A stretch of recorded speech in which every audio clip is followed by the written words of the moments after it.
Scotland, just one part of the United Kingdom, along with England, Northern Ireland and Wales. The country has had a turbulent history of its quest for independence. In 1314, after the Battle of Bannockburn, Scotland won her independence under the leadership of Robert the Bruce. However, Scotland's parliament was disbanded in 1707 and Scotland didn't get its own parliament again until 1999. Labour MSP Donald Dewar took the reins as the very First Minister of Scotland. The Scottish National Party were elected to Parliament in 2007. Their main aim was to gain independence for Scotland, with a referendum that is set to take place in 2014. So what does this mean for the people of Scotland? The really big decision that is facing the people of Scotland is whether we wish to renew the 300-year-old partnership with the United Kingdom or not. That is the single question that I think the people in Scotland now expect to be able to express a view on in a referendum. But some people refer to the status quo, and the status quo appears to be a position whereby there could never thereafter be any change in the current constitutional settlement. Well, the reason for having a referendum is because it has to be the people who decide what is going to be the future of Scotland. This is a very major decision, obviously, after 300 years without independence. So it should not be the Parliament that decides, or one party, or even the royal family for that matter. It should be the people, because we believe that the people are sovereign. That's what the Declaration of Arbroath said, so it's the people have to make the decision. We think that people of Scotland can do whatever they set their minds to, but given the opportunity to think carefully about the issues, they'll be quite canny about some of the decisions that they make. Since the Acts of Union in 1707, Scotland and England have been joined in political union as part of the United Kingdom, but has Scotland lost its national identity? I think we all support the national team, we support our national sports people. I think all of the kind of heritage that is Scotland remains part of Scotland today. More than that, I think we add culturally to the United Kingdom. I think the United Kingdom would be poorer without Scotland in it. I think we are more tolerant. I think we are less, in some senses, nationalistic. So I think that we add to the sum total of the United Kingdom, to its parts, and therefore all of us would lose what is a United Kingdom cultural identity. Well, clearly Scotland still has an identity around the world, and lots of people know about our football team or our rugby or our whisky or whatever it might be, or the Loch Ness Monster. But yes, we have lost our identity to some extent, and we're not able to make our own decisions. And a lot of people around the world would be confused as to what is Britain, what is England, yet Scotland has a very good name around the world, a really good brand, and we can make that greater, we can have a better identity if we are independent.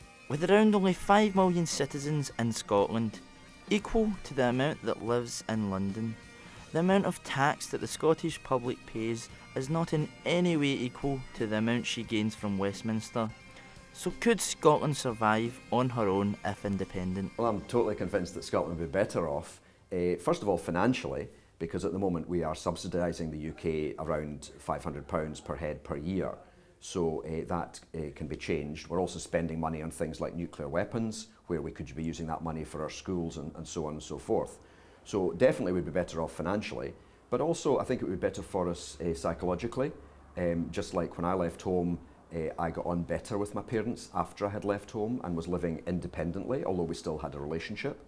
I would suggest that Scotland and England would have a better relationship if Scotland was independent, and we could respect each other more as equals, instead of the one controlling the other. I mean, I think independence does spell major changes, you know. We've got an issue at the moment with the SNP being unclear about what the currency would be. You know, one minute it's going to be, you know, when we enter the European Union, we would be part of the euro, and anybody looking at what's going on in Greece just now really doesn't want to be part of the euro. But secondly, they then change their policy position and suggest that, you know, we would be part of the pound and sterling. We'd keep sterling, and somehow the Bank of England would control our monetary policy. But there would be huge practical issues that would come about. The issue of the currency is one that would have to be addressed. If Scotland wished to be truly independent, then if it stayed using the pound sterling, our interest rates would be determined by London. And if Scotland was no longer part of the United Kingdom, London would really only be setting its interest rates as appropriate for the rest of the United Kingdom without us, and that may very well not suit us. There would be issues about our relationship with Europe. There would be issues relating, I think, to many of the areas that are currently reserved, like defence, about which we can't even speculate yet. So I think there would be huge issues, but is it impossible for Scotland to be independent? No, nobody is arguing it can't be done. The issue is, would it be in the best interests of the people of Scotland? And I don't think it would. Well, if we become independent, then on day one, all of these things would be as they are. We'd still have the Queen, we'd still have the pound, we'd still be in the European Union, all of these kind of things. But then again, it would be up to the Scottish people as sovereign to decide by way of a referendum if they wanted to change any of these things. So if they wanted to leave the pound and either have our own currency or join the euro, that would be decided by a referendum. Similarly, if we wanted to, for any reason, leave the EU, that would be a referendum. Or if we wanted to change the royal family, either to have a different royal family or to have a republic, that again would be decided by a referendum.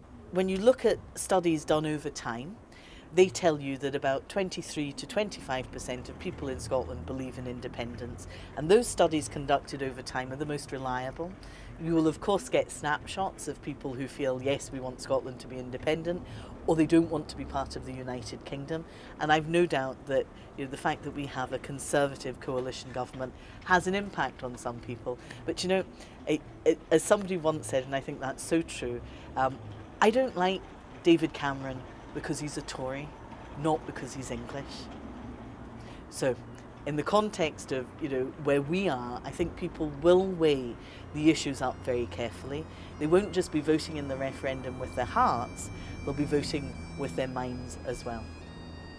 So what will the future hold for Scotland? Only time will tell.